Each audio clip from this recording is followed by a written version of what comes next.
उच्च माध्यमिक विद्यालय जालोर, कक्षा द्वादशी, विषय गणित, अध्याय नंबर 3 मैट्रिक्स।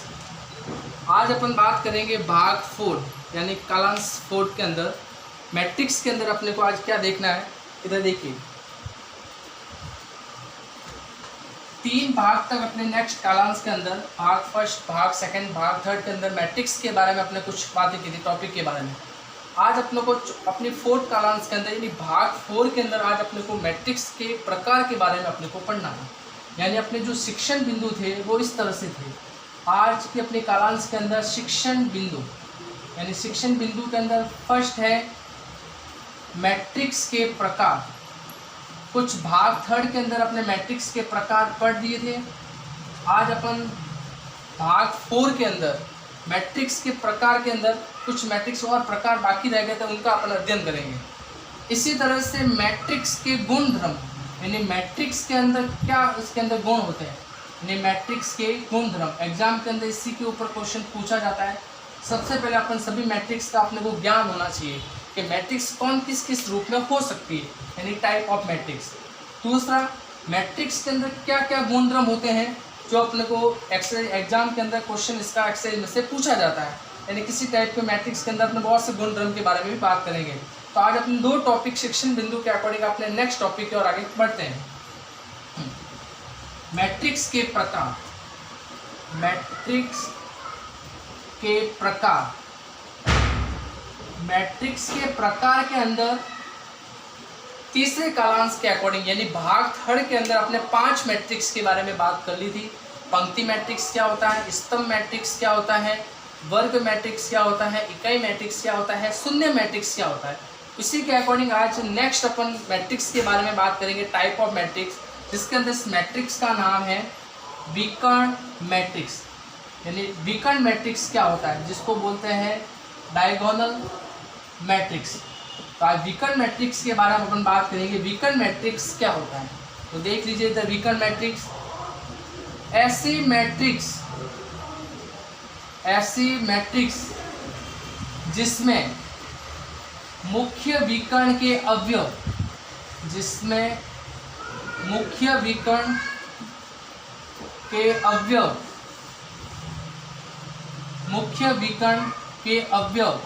के अलावा शेष अवयव शून्य हो। मुख्य विकर्ण के अलावा शेष अवयव शून्य हो। देख लीजिए अपन वापस बात करते हैं विकर्ण मैट्रिक्स की। विकर्ण मैट्रिक्स क्या होती है? ऐसी मैट्रिक्स जिसमें मुख्य विकर्ण के अवयव के अलावा शेष अवयव होते हैं वो शून्य होते हैं। अब ये मुख्य विकर्ण के कैसे होते हैं? इसके अंदर जो मुख्य विकर्ण के जो अवयव होंगे वो भिन्न भिन्न होंगे। मुख्य विकर्ण के जो अवयव रहेंगे वो भिन्न भिन्न रहेंगे। ये भिन्न भिन्न किस तरह से रहेंगे वो अपन देख सकते हैं। जैसे आपको उदाहरण के तौर पे मैं एग्जांपल देके समझा रहा हूँ। एग्जांपल जैसे मैंने कोई भी एक मैट्रिक्स ली 7 0 0 0 8 5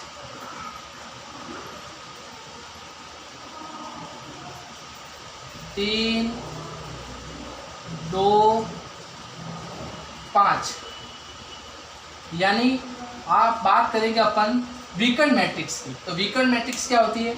ऐसी मैट्रिक्स जिसमें मुख्य विकर्ण के अवयव के अलावा शेष अवयव क्या रहेंगे? शून्य रहेंगे।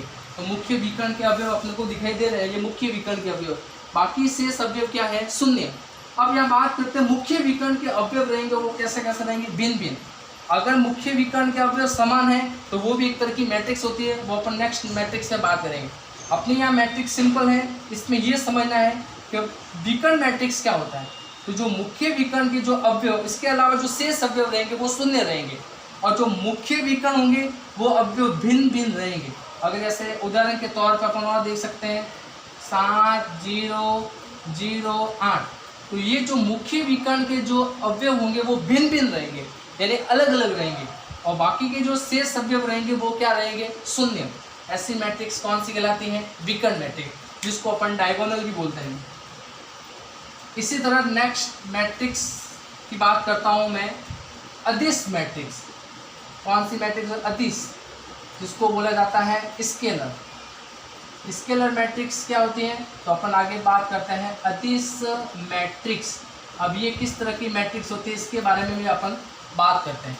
जैसे अपने बात की थी नेक्स्ट टॉपिक में विकर्ण मैट्रिक्स, तो विकर्ण मैट्रिक्स में क्या होता है, मुख्य विकर्ण के अलावा शेष अवयव होते हैं वो शून्य होते हैं, मगर मुख्य विकर्ण के जो अवयव होते हैं वो भिन्न भिन्न होते हैं। मगर अदिश मैट्रिक्स कैसी होती है, ऐसी मैट्रिक्स जिसमें मुख्य विकर्ण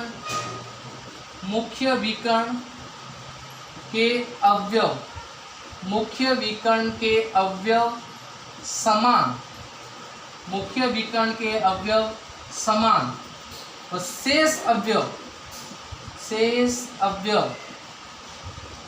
अवयव शून्य हो। इन सभी मैट्रिक्स की खासियत होती है कि ये सभी वर्ग मैट्रिक्स होती है। कौन सी मैट्रिक्स होती है, ऐसी वर्ग मैट्रिक्स। वर्ग मैट्रिक्स का मीन्स होता है पंक्ति व स्तंभों की संख्या समान होती है।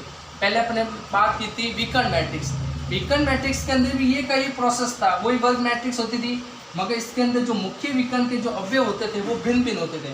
मगर इसके अंदर जो मुख्य विकर्ण के जो अवयव हैं वो कैसे रहते हैं, समान रहते हैं, यानी सभी अवयव रहते हैं वो एक जैसे रहते हैं। तो अगर ऐसी मैट्रिक्स आपको कहीं मिलती है, शेष अवयव शून्य रहते हैं, ऐसी कई मैट्रिक्स आपको देखने को मिलती है, तो उस मैट्रिक्स का नाम होता है अदिश मैट्रिक्स। उदाहरण के तौर पर मैंने एक मैट्रिक्स ली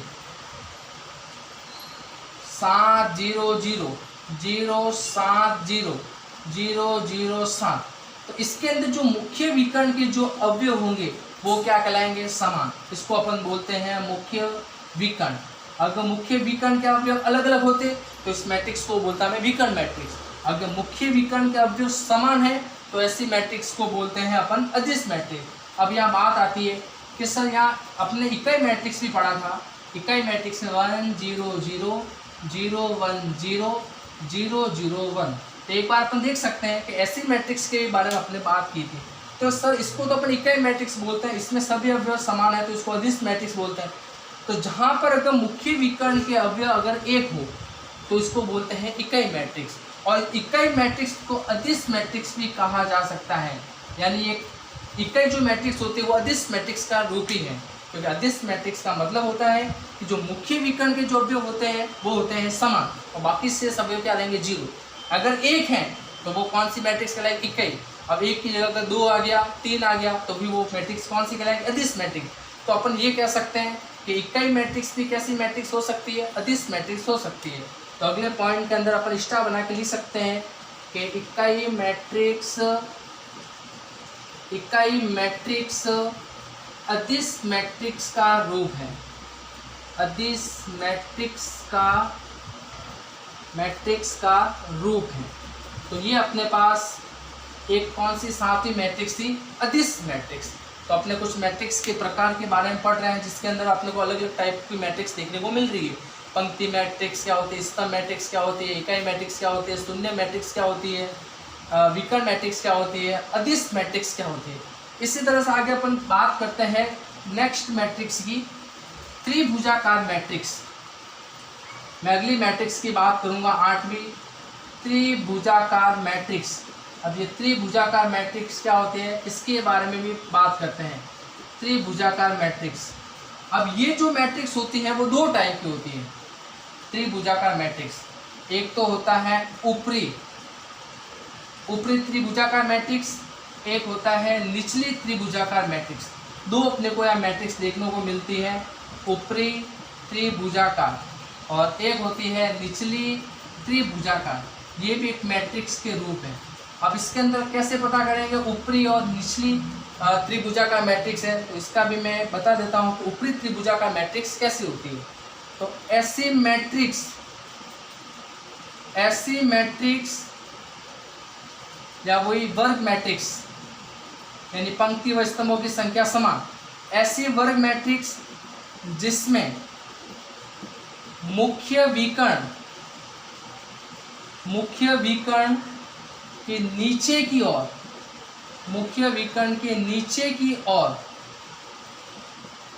अवयव शून्य हो,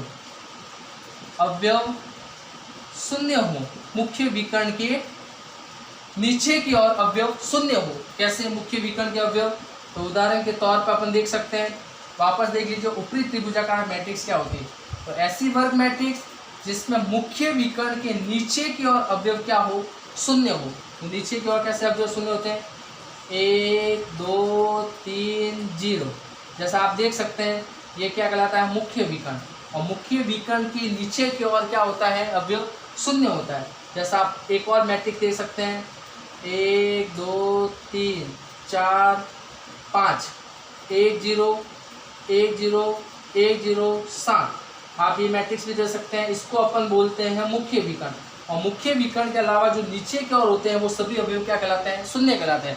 अगर आप इन जीरो को मिलाएंगे तो जीरो को मिलाने पर एक त्रिभुज का निर्माण होता है, या फिर ऊपर की तरह अगर आप संख्या को मिलाएंगे तो भी एक त्रिभुज का निर्माण होता है। ये त्रिभुज बन रहा है, आपको दिखाई दे रहा है, इसलिए इसको बोलते हैं ऊपर की तरफ त्रिभुज बनता है, इसलिए इसको बोलते हैं ऊपरी त्रिभुजाकार मैट्रिक्स।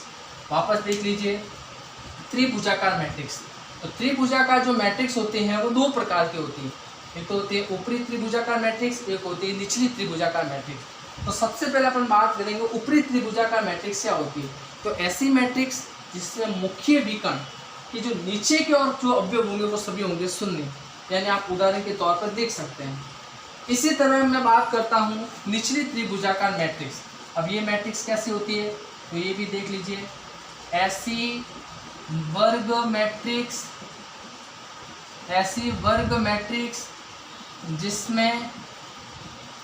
जिसमें मुख्य विकर्ण के ऊपर की ओर अवयव शून्य हो, मुख्य विकर्ण के ऊपर की ओर अवयव शून्य हो, तो ऐसी मैट्रिक्स क्या कहलाती है, निचली त्रिभुजाकार मैट्रिक्स।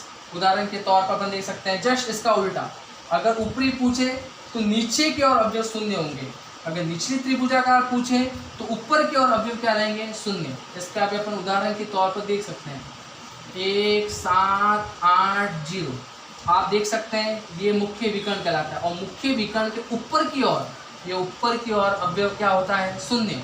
तो ऐसी मैट्रिक्स कहलाती है निचली। ऊपर पूछे तो नीचे, और नीचे पूछे तो ऊपर की ओर।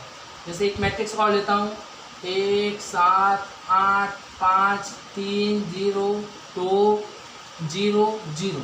ये मुख्य विकर्ण, और मुख्य विकर्ण का अगर ऊपर की ओर 0 होता है, ये ऊपर की ओर 0, तो ऐसी मैट्रिक्स को बोलते हैं अपन निचली त्रिभुजाकार मैट्रिक्स।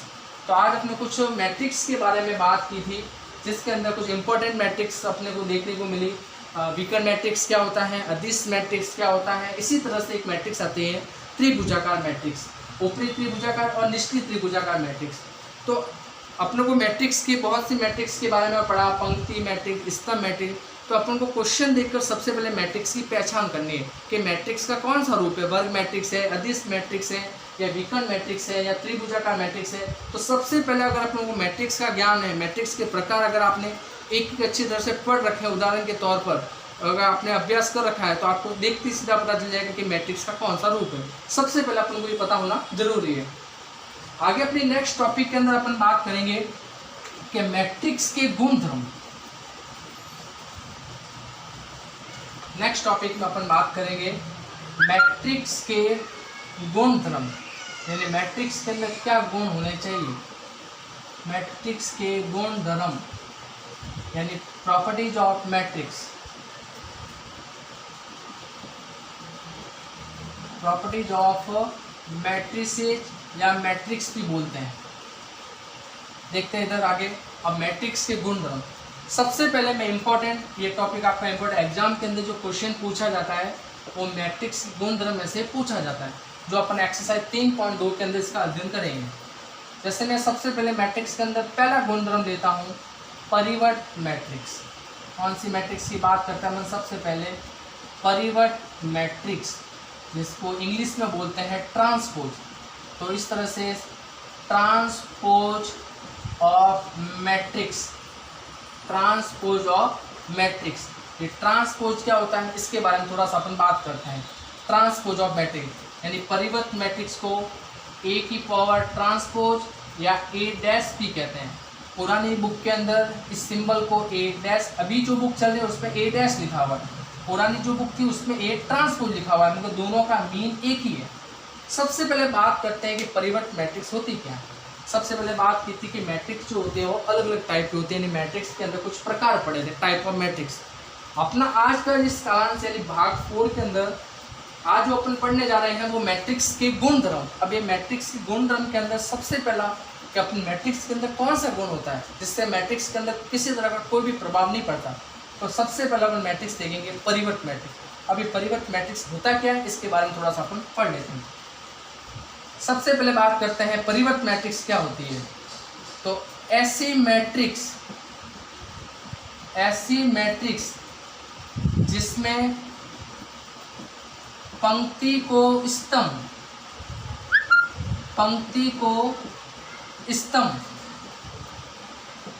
या स्तंभ को पंक्ति में बदलने पर, ऐसी मैट्रिक्स जिसमें पंक्ति को स्तंभ या स्तंभ को पंक्ति में बदलने पर पुनः वही मैट्रिक्स प्राप्त होती है,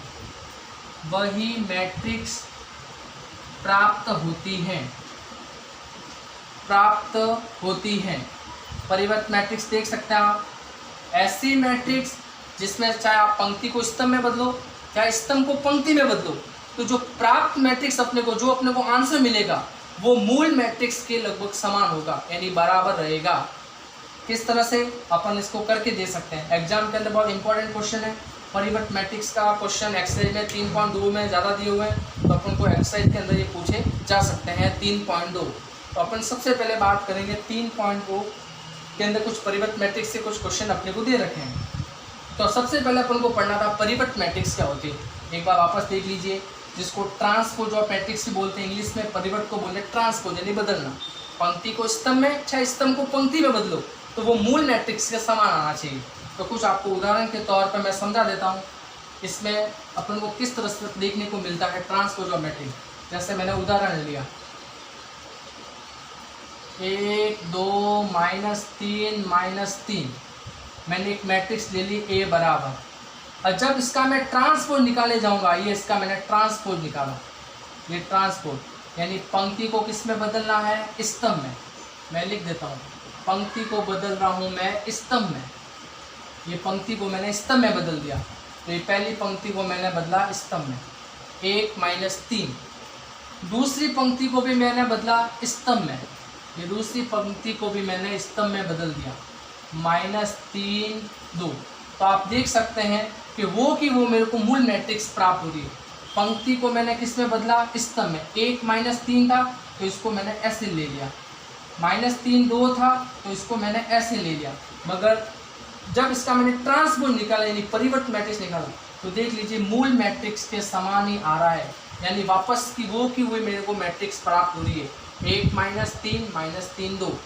मैंने सबसे पहले क्वेश्चन एक मैट्रिक्स ली और इसका मैंने निकाला परिवर्त मैट्रिक्स। आप ये ट्रांसपोज भी कह सकते हैं या इसका दूसरा सिंबल होता है A' भी होता है, दोनों का मीन एक ही है। तो एक बार वापस बात करते हैं इंपॉर्टेंट मैट्रिक्स है परिवर्त मैट्रिक्स क्या होता है। पंक्ति को स्तंभ में बदलो चाहे स्तंभ को पंक्ति में बदलो, तो जो प्राप्त मैट्रिक्स होगी वो मैट्रिक्स कौन सी कहलाएगी, अपनी परिवर्त मैट्रिक्स कहलाएगी। ये आपका था मैट्रिक्स के गुणधर्म के अंदर पहला मैट्रिक्स का गुण। दूसरी मैट्रिक्स की अपन बात करते हैं। दूसरी मैट्रिक्स जो इंपॉर्टेंट है सममित मैट्रिक्स, जिसको बोलते हैं सिमेट्रिकल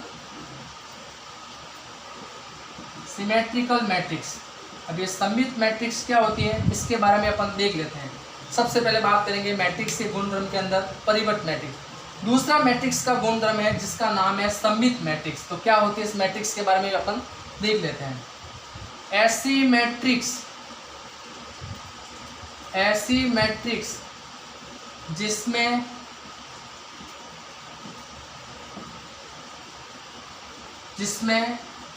मैट्रिक्स का परिवर्त मैट्रिक्स निकालने पर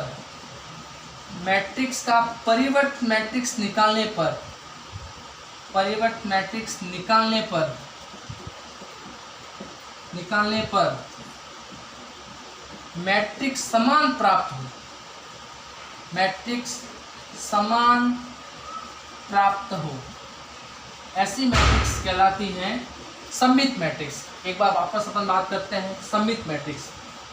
ऐसी मैट्रिक्स जिसमें मैट्रिक्स का परिवर्त मैट्रिक्स नहीं, परिवर्त मैट्रिक्स का मतलब आप समझ गए हैं, ट्रांसपोज निकालना, पंक्ति को स्तंभ में बदलना, चाहे स्तंभ को पंक्ति में बदलो तो मूल मैट्रिक्स के बराबर ही आएगा। अब सममित मैट्रिक्स क्या होती है? जब आप मैट्रिक्स का परिवर्त मैट्रिक्स निकालेंगे तो वो मूल मैट्रिक्स के समान ही आएगा। जैसा अपन देख सकते हैं इसमें किस तरह से मैट्रिक्स अपने को प्राप्त होती है। जैसे मैंने सिंपल एक मैट्रिक्स का रूप लिया, जैसे मैंने क्वेश्चन लिया एग्जाम्पल के तौर पर, a बराबर 2 -3 -3 4। आपको एग्जाम के अंदर क्वेश्चन आएगा ऐसे इस टाइप से, आपको कोई भी मैट्रिक्स दी जाएगी और आपसे कहेंगे सिद्ध कीजिए कि ये सममित मैट्रिक्स है। कैसी मैट्रिक्स है? सममित मैट्रिक्स।